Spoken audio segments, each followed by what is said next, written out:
Hello everyone, and welcome back to our channel, where we dive deep into current affairs, politics, and the stories shaping the world around us. Today, we're looking into a topic that's been sparking both admiration and controversy in South Africa and beyond, the recent trip of former President Jacob Zuma to Russia. Zuma's journey has attracted widespread attention, not just in South Africa, but internationally as well. In Russia, he was warmly welcomed, with some even regarding him as an African icon.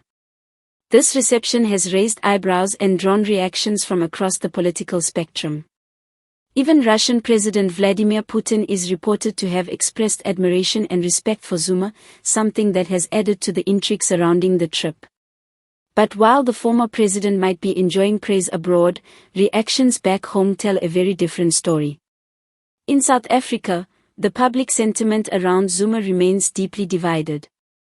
While some still see him as a liberation hero who played a vital role in the anti-apartheid struggle, others view his legacy through a more critical lens. Many South Africans recall the controversies, allegations of corruption, and political scandals that defined much of his presidency. His tenure in office was marred by numerous legal challenges, state capture allegations, and a general sense of political instability.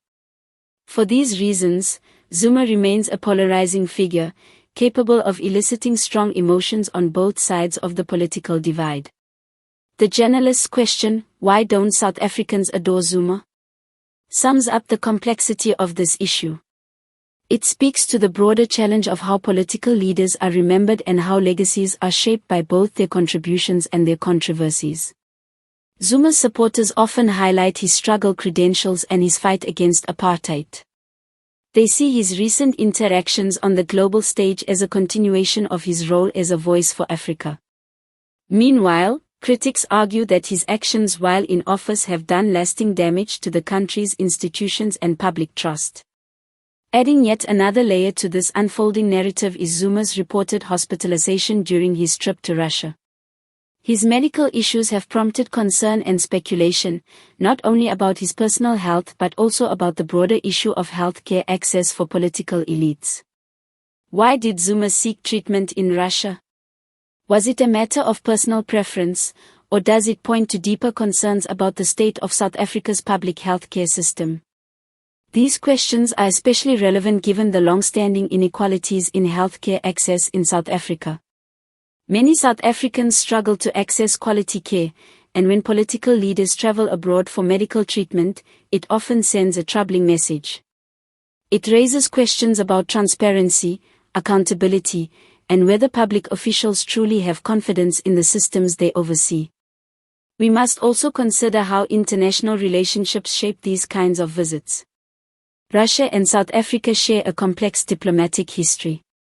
Both are part of the BRICS alliance, alongside Brazil, India, and China, a group of emerging economies that aims to offer an alternative to Western dominance in global affairs.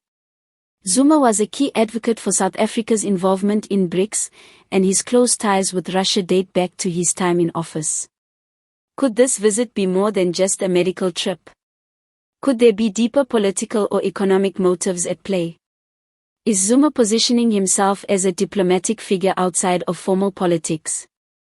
These are the kinds of questions that must be asked if we are to understand the full implications of his presence in Russia. At the same time, it's worth remembering that public reactions to political figures like Zuma are not just shaped by current events, they're grounded in long histories, social dynamics, and deeply personal experiences. For some South Africans, Zuma represents a bygone era of liberation and political hope. For others, he symbolizes corruption, inefficiency, and lost opportunities. These reactions aren't just emotional, they're historical. They reflect the contradictions of South Africa's post-apartheid journey and the unfinished business of nation-building. As this story unfolds, what remains clear is the importance of open, honest, and respectful discourse. We need to create space for different perspectives and listen to one another, especially when discussing sensitive topics like political leadership, international relations, and public health care. Only then can we move toward a more united and critically informed society. Zuma's trip to Russia is more than just a headline, it's a reflection of the complexities that define South Africa's political landscape today. It challenges us to think more deeply about leadership, legacy, and the responsibilities that come with public office. It reminds us that political figures can be admired and criticized at the same time, and that mature democracies must learn to grapple with both sides of the story. So, what do you think about Zuma's trip to Russia? Do you see it as a diplomatic win, a health necessity, or something else entirely? We want to hear your thoughts in the comments below.